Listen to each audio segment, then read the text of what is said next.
തീരപ്രദേശങ്ങളിൽ മാത്രം കയറിയിരുന്ന ഈ വെള്ളം ഇപ്പോൾ മറ്റ് പല ദിക്കുകളിലേക്കും പടർന്നു കയറുകയാണ്. വരും വർഷങ്ങൾ ഇതിനേക്കാൾ കൂടും.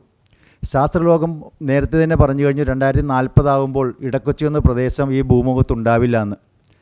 ഇടക്കൊച്ചി ഉൾക്കൊള്ളുന്നത് 15ഉം 16ഉം ഡിവിഷനാണ് കോർപ്പറേഷൻ്റെ. അപ്പോൾ ഈ പ്രദേശം ഇല്ലാണ്ടാവുന്നത് വെറും 15 വർഷം മാത്രമേ ഉള്ളൂ അതിനുള്ളൊരു കാലാവധി. ഇത്രയും വലിയ ഭീകരമായ ഒരു അന്തരീക്ഷം ഉണ്ടായിട്ട് പോലും നമ്മുടെ ഉദ്യോഗസ്ഥ മേധാവികൾ, രാഷ്ട്രീയ മേലാളന്മാർ അവരാരും തന്നെ പ്രതികരിച്ചിട്ടില്ല. അതിന് ശാശ്വതമായൊരു പരിഹാരത്തിന് നിർദ്ദേശവും വന്നിട്ടില്ല, താല്പര്യം പോലും പെടുന്നില്ല. അപ്പോൾ ഞങ്ങളവിടെ താമസിക്കുന്ന ജനങ്ങൾ വളരെയധികം കഷ്ടത്തിലാണ്. പലരും വീട് വിട്ട് പോയി കഴിഞ്ഞു. പലരും ദിവസേന അഴുക്ക് വെള്ളത്തിലേക്കാണ് ഇറങ്ങുന്നത്. കാണയിലൂടെ ഒഴുകിയെത്തുന്ന ഒരു വെള്ളം റോഡുകളിലും മുറ്റത്തൊക്കെ നിറഞ്ഞു കിടക്കുകയാണ്. ഇത് പല രീതിയിൽ ഞങ്ങൾ പല സ്ഥലങ്ങളിൽ ഞങ്ങൾ പറഞ്ഞു, അപേക്ഷകൾ പലത് കൊടുത്തു. 6 വർഷങ്ങൾക്ക് മുമ്പ് തുടങ്ങിയ ഒരു പ്രവർത്തനമാണിത്. അതിന് അടിസ്ഥാനമാക്കി കുറേ ഫണ്ടുകളും ഗവൺമെൻറ് പാസ്സാക്കി. പക്ഷേ 10 പൈസ പോലും ഇന്നുവരെ ഇതിനു വേണ്ടി ചിലവാക്കിയിട്ടില്ല. അപ്പോൾ അതാണ് ഞങ്ങൾ വേദനിപ്പിക്കുന്നത്. എന്തുകൊണ്ടാണ് ഇടക്കൊച്ചിയോട് ഈ കാണിക്കുന്ന അവഗണന? മറ്റു പല പ്രദേശങ്ങൾക്കും വളരെയധികം തുക ചിലവാക്കുമ്പോൾ അവർക്ക് വേണ്ടിയിട്ട് ടൂറിസത്തിൻ്റെ പേര് പറഞ്ഞ് അല്ലെങ്കിൽ മറ്റ് സിറ്റി മനോഹരമാക്കുന്നതിൻ്റെ പേര് പറഞ്ഞ് പലതും ചെയ്യുമ്പോൾ ഇടക്കൊച്ചിക്ക് വേണ്ടിയിട്ട് ഒന്നും ചെയ്യുന്നില്ല എന്നുള്ളതാണ് യാഥാർത്ഥ്യം. ഞങ്ങൾക്ക് അർഹതപ്പെട്ടതുപോലും തരുന്നില്ല. അപ്പോൾ ഞങ്ങൾക്ക് ജീവിക്കാൻ പറ്റാത്തൊരവസ്ഥയിലാണ് ഞങ്ങൾ ഇങ്ങനെ ഒരു കാര്യങ്ങളിലേക്ക് ഞങ്ങൾ മുന്നോട്ട് വന്നിട്ടുള്ളത്. അതുമായിട്ട് ബന്ധപ്പെട്ട കൂടുതൽ കാര്യങ്ങൾ ഞങ്ങളുടെ ചെയർമാൻ മാനുവൽ നിക്സൺ സംസാരിക്കും. ഒരു പ്രസ് മീറ്റ് നടത്തിയിട്ടുള്ളതാണ്. ജനകീയ സമിതിയുടെ വിഷയം എന്ന് വെച്ചാൽ, ഇപ്പോൾ ഈ ഞങ്ങളുടെ ജനറൽ കൺവീനർ പറഞ്ഞ പോലെ തന്നെ ഇടക്കൊച്ചി വെള്ളത്താൽ ചുറ്റപ്പെട്ട് കിടക്കുന്ന ഒരു ദ്വീപാണ്. 8.45 കിലോമീറ്റർ വിസ്തൃതിയുള്ള ഒരു ദ്വീപ്. ഈ ദ്വീപിനെ സംരക്ഷിക്കാൻ ഇതുവരെയായിട്ടും അധികാരികൾ തയ്യാറായിട്ടില്ല. പാർശ്വഭിത്തിയില്ലാത്ത പാർശ്വവൽക്കരിക്കപ്പെട്ടവരായി മാറിക്കൊണ്ടിരിക്കുകയാണ് ഞങ്ങൾ. ഒരു വല്ലാത്തൊരവസ്ഥയിലാണ് ഞങ്ങളുടെ കുട്ടികൾ, ഞങ്ങളുടെ പ്രായമായ മാതാപിതാക്കൾ, ഇവർക്കൊന്നും പുറത്തേക്ക് ഇറങ്ങാൻ പറ്റാത്ത തരത്തിൽ ഒരു വെള്ളം വീടുകളിലേക്ക് ഇരച്ചു കയറിക്കൊണ്ടിരിക്കുകയാണ്.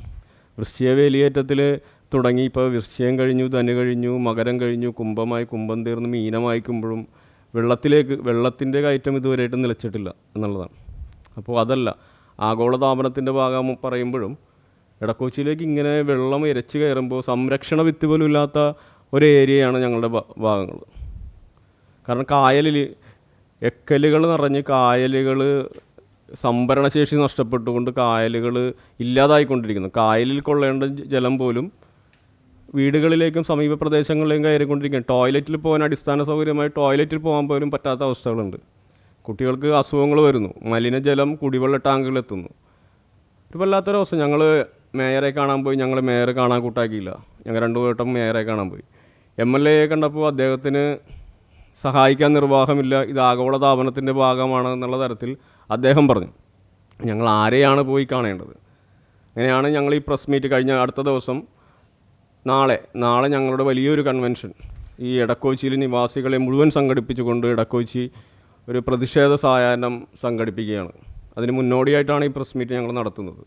ഒരു വെള്ളക്കയറ്റത്തിനെതിരെ അധികാരികൾ ഉണരണമെന്ന് പറഞ്ഞുകൊണ്ടുള്ള ഒരു വലിയ ഒരു ക്യാമ്പയിനാണ് നാളെ ഇടക്കൊച്ചിയിൽ വൈകുന്നേരം ഫെബ്രുവരി 18 അക്വിനസ് കോളേജിന് മുൻവശം ഈ ക്യാമ്പയിൻ ഞങ്ങൾ നടത്താൻ തീരുമാനിച്ചിട്ടുള്ളത്. അപ്പോൾ അതുമായി ബന്ധപ്പെട്ടാണ് ഞങ്ങൾക്ക് പറയുന്നത്, ഞങ്ങൾ പാർശ്വവൽക്കരിക്കപ്പെട്ടവരാണ് എന്നുള്ളൊരു നിലപാടാണ് ഗവൺമെൻറ് ഏറ്റെടുത്തിട്ടുള്ളത്. ഞങ്ങൾക്ക് മുമ്പിൽ ഏറ്റവും വലിയൊരു ദ്വീപുണ്ട്, കൃത്രിമമായി നിർമ്മിച്ച ഐലൻഡ് എന്ന് പറയുന്ന ദ്വീപ്. അവിടെ ഇതുവരേക്കും ഈ ആഗോളതാപനത്തിൻ്റെ ഭാഗമായിട്ട് വെള്ളം കയറുന്നില്ല. അതെന്തുകൊണ്ടാണ്? അപ്പോൾ അവിടെ അവർക്ക് വേണ്ടപ്പെട്ട ആളുകളാണ്. അപ്പോൾ ഇത്തരത്തിലുള്ള ഒരു 2 തരം പൗരന്മാരായി മാറ്റുന്ന തരത്തിലുള്ള നിലപാടുകളുമായിട്ടാണ് ഈ ലോക്കൽ ബോഡി ഗവൺമെൻറ്റും ഇപ്പോൾ നിലവിലുള്ള ഗവൺമെൻറ് പോയിക്കൊണ്ടിരിക്കുന്നത്. അപ്പോൾ ഇത് വളരെ വലിയ പ്രശ്നങ്ങളാണ്. ഇടക്കൊച്ചി എന്ന് പറയുന്നത് ഇപ്പോൾ 2022 വന്നൊരു റിപ്പോർട്ടുണ്ട്, മനോരമ അടക്കം ഹിന്ദു അടക്കമുള്ള പേപ്പർ മാധ്യമങ്ങളിൽ വന്ന റിപ്പോർട്ടാണ്. കൊച്ചിയിലെ 74 ഡിവിഷനുകളിൽ വെള്ളം കയറി മുങ്ങിപ്പോകാൻ, ജലനിരപ്പ് ഉയരുന്നത് മൂലം മുങ്ങിപ്പോകുന്ന ആകെ 2 ഡിവിഷനുള്ളൂ, അത് ഇടക്കൊച്ചിയാണ്. ഇപ്പോൾ വരെ ആ റിപ്പോർട്ട് പൂഴ്ത്തിവെച്ചിരിക്കുകയാണ്. അപ്പോൾ ഞങ്ങൾക്ക് ആരാണ് സംരക്ഷണം നൽകേണ്ടത്? ഞങ്ങൾക്ക് സംരക്ഷണം നൽകേണ്ട അധികാരവർഗ്ഗങ്ങൾ ഉറക്കത്തിലാണ്. ഈ ഇടക്കൊച്ചി 16-ാം ഡിവിഷനിൽ 52 ഏക്കറോളം വരുന്നൊരു പാടശേഖരം. ആ പാടശേഖരത്തിൽ നിന്നും വെള്ളം അനിയന്ത്രിതമായി ഉപേക്ഷിക്കപ്പെട്ട 30ഓളം ആളുകൾ, തകർന്നു തരിപ്പണമായ 100ഓളം കുടുംബങ്ങൾ, വീട് ഉപേക്ഷിച്ച് പോകാൻ തയ്യാറായിട്ടുള്ള ആൾ. നിങ്ങളിടക്കൊക്കെ ഒന്ന് വന്നാൽ അവിടെ ഞങ്ങൾ കുറേ കാഴ്ചകൾ നിങ്ങൾക്ക് കാണിച്ചു. ഈ പാടശേഖരവും ഒരു മീനും ഒരു നെല്ലും എന്നുള്ള പദ്ധതിയിൽ മീനെ മാത്രം വളർത്തിക്കൊണ്ട് പാടശേഖര കമ്മിറ്റി നടത്തുന്ന ജീവിതാവസ്ഥയിലേക്ക് പോയിക്കൊണ്ടിരിക്കുക. അപ്പോൾ ഇതിൽ ഞങ്ങൾക്കൊരു പോംവഴി ഞങ്ങളെ വീടുകൾ പുറത്തേക്ക് ഇറങ്ങി മുറ്റത്തൂടെ വെള്ളത്തിൽ നീന്തി, റോഡിലൂടെ വെള്ളത്തിൽ നീന്തി, വേറൊരു സ്ഥലത്ത് ചെന്നിട്ട് കൈയും കാലും കഴുകിയതിന് ശേഷം സോക്സ് ഇട്ട് ഷൂ ഇട്ടിട്ടാണ് പിന്നെ സ്കൂളിലേക്ക് പോകുന്നത്. ഇത് കാണാനായിട്ട് ആരുമില്ല അവിടെ. വാഹനങ്ങൾ ഉപയോഗിക്കാൻ പറ്റുന്നില്ല. വാഹനങ്ങൾക്ക് വേണ്ടി ചിലവാകുന്ന എത്രയോ ആയിരങ്ങൾ ഓരോരുത്തരും ചിലവാക്കിക്കൊണ്ടിരിക്കുന്നത്. വീടുകൾ ദ്രവിച്ചു തുടങ്ങി. ഈ തെള്ളൽ എന്നൊക്കെ പറയും മലയാള ഭാഷയിൽ. വീട് തെള്ളിക്കൊണ്ടിരിക്കുകയാണ് ഭിത്തികൾ. അപ്പോൾ അതിന് മറക്കാൻ വേണ്ടി ആൾക്കാർ ടൈലൊട്ടിക്കുകയാണ്. ഇത് പെട്ടെന്ന് ആരും കാണരുത്, കാഴ്ചക്ക് ഭംഗി തോന്നണം വീടിന്. അപ്പോൾ ടൈലൊട്ടിച്ച് നിർത്തുകയാണ്. ഇതൊക്കെ ഇപ്പോൾ തുടങ്ങിയതല്ല, കുറേയേറെ വർഷങ്ങളായിട്ട്. മരങ്ങൾ എല്ലാം ഉണങ്ങി ദ്രവിച്ച് പോകുന്നൊരവസ്ഥയിലേക്കാണ് ഓരോ സ്ഥലങ്ങളും. ഇഞ്ചിഞ്ചായി ഞങ്ങളെ കൊന്നുകൊണ്ടിരിക്കുകയാണ്. ഇത് ശരിക്കും പറഞ്ഞാൽ ഇതൊരു ഡിസാസ്റ്ററായിട്ട് ഗവൺമെൻറ് അംഗീകരിച്ചിട്ടില്ല, പറഞ്ഞിട്ടുമില്ല. എങ്ങും വന്നിട്ടില്ല. ഇപ്പോൾ ഏകദേശം എറണാകുളത്തുള്ള 20ഓളം ഗ്രാമപഞ്ചായത്തുകൾ ആവശ്യപ്പെട്ടുകൊണ്ടിരിക്കുകയാണ് ഇതൊരു ഡിസാസ്റ്ററായിട്ട് അംഗീകരിക്കണമെന്ന്. ഗവൺമെൻറ് ചിന്തിക്കുന്നില്ല. ഡിസാസ്റ്ററായിട്ട് അംഗീകരിച്ചു കഴിഞ്ഞാൽ ഞങ്ങൾക്ക് നഷ്ടപരിഹാരം തരേണ്ടി വരും, ഈ പ്രശ്നങ്ങൾ പരിഹരിക്കാൻ നടപടിയെടുക്കേണ്ടി വരും. കുറേ വീടുകൾ നിലം പറ്റുന്ന അവസ്ഥയിലാണ്. അപ്പോൾ നാളത്തെ ഞങ്ങളുടെ മീറ്റിംഗ് ഉദ്ഘാടനം ചെയ്യുന്നത് ഇവിടെ നിന്ന് വീട് വിട്ടുപോയ ഒരു ദുരിതബാധിതപ്പെട്ട ഒരു സ്ത്രീയാണ്. അവർക്ക് വീട് താമസിക്കാൻ പറ്റുന്നത്, വാടക കൊടുക്കാൻ പോലും പറ്റുന്നില്ല. കാരണം വാടക ആരും വരുന്നില്ല, ചുറ്റിനും വെള്ളമാണ്. ആരാ താമസത്തിന് വരുന്നത്? നമ്മൾ കുടിവെള്ളത്തിന് ടാങ്കിലേക്ക് ഈ വെള്ളമാണ് വന്ന് വീഴുന്നത്. ഇപ്പോൾ ഈ പറഞ്ഞതുപോലെ ടോയ്ലറ്റിൽ ഉപയോഗിക്കാൻ പറ്റുന്നില്ല. നിങ്ങളൊന്ന് ആലോചിച്ചോ, ടോയ്ലറ്റിൽ നമ്മൾ ഇരിക്കാൻ ചെല്ലുമ്പോൾ അതിനകത്ത് മാലിന്യങ്ങൾ താഴോട്ട് പോയില്ലെങ്കിൽ എന്ത് ചെയ്യും? ഇഴജന്തുക്കൾ കയറി വരുന്നു. അപ്പോൾ അങ്ങനെ ഒത്തിരി പ്രശ്നങ്ങൾ.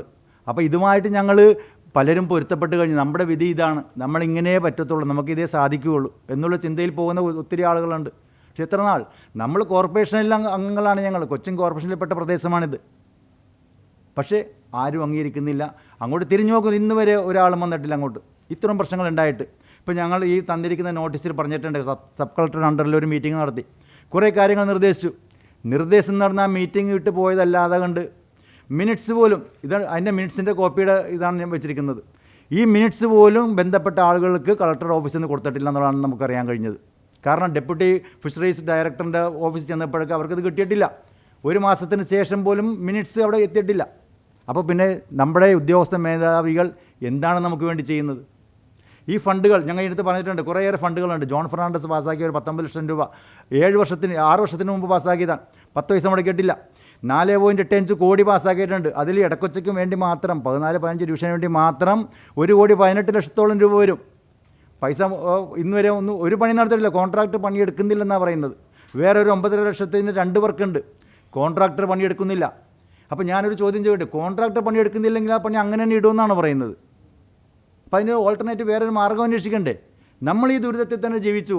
കോൺട്രാക്ടർക്ക് ഇഷ്ടമുള്ളപ്പോൾ അല്ലെങ്കിൽ കോൺട്രാക്ടറിന് സമയമാകുമ്പോൾ അല്ലെങ്കിൽ അദ്ദേഹത്തിന് ലാഭം എന്ന് തോന്നുന്നു, ആ സമയത്ത് പണിയെടുത്താൽ മതിയോ? അതുവരെ ജനജീവിതം സ്തംഭിക്കണമെന്നാണോ? ഈ കാര്യങ്ങളാണ് ഞങ്ങൾക്ക് ഉള്ള കാര്യങ്ങൾ പറഞ്ഞു. ഇവിടെ ഈ വിഷയത്തിൽ ഇത്ര രൂക്ഷത ഉണ്ടാക്കുന്നു. നിസ്സാരമായി കുടിവന്നാൽ 1 കോടി രൂപയ്ക്ക് പരിഹരിക്കാവുന്നൊരു വിഷയം, അതിങ്ങനെ സാധാരണ ജനങ്ങളെ ബുദ്ധിമുട്ടിച്ചുകൊണ്ട് അവരുടെ നിത്യജീവിതത്തെ താറുമാറാക്കുന്ന തരത്തിൽ ഈ വിഷയത്തെ ഇങ്ങനെ കൈകാര്യം ചെയ്യുന്നത് അധികാരികളുടെ ഭാഗത്തു നിന്നുള്ള വീഴ്ചയാണ്. ഇത് എത്രയും പെട്ടെന്ന് വേണ്ടപ്പെട്ട MLA യോ MP യോ ആരോ മേയറോ കൊച്ചിൻ കോർപ്പറേഷൻ ഗൗരവത്തോടെ എടുത്തുകൊണ്ട് വളരെ നിസ്സാരമായി പരിഹരിക്കാവുന്നൊരു വിഷയമാണ്. പടിഞ്ഞാറ് ഭാഗത്തുള്ള കൽഭിത്തികൾ കെട്ടിയാൽ 1 കോടി രൂപയ്ക്ക് താഴെ എസ്റ്റിമേറ്റ് ഉള്ളത്. അത് ചെയ്യാൻ ഇവർ തയ്യാറാകാത്തതാണ് ഞങ്ങൾ ഈ പ്രക്ഷോഭത്തിലേക്ക് ഇറങ്ങുന്നതിനുള്ള കാരണം.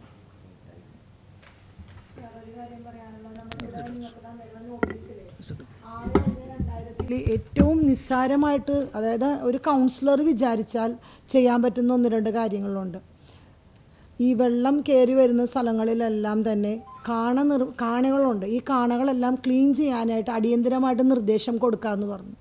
1-2 സ്ഥലത്തേക്ക് ആളുകളുടെ കണ്ണിൽ പൊടിയിടുന്ന രീതിയിൽ, അതായത് ഒരുപക്ഷെ ഞങ്ങൾ ഈ ജനകീയ സമിതിയുടെ പ്രവർത്തകരുള്ള കുറച്ച് സ്ഥലങ്ങളിലൊക്കെ കണ്ണിൽ പൊടിയിടുന്ന പോലെ ചില പ്രവർത്തനങ്ങൾ നടക്കുന്നുണ്ട്.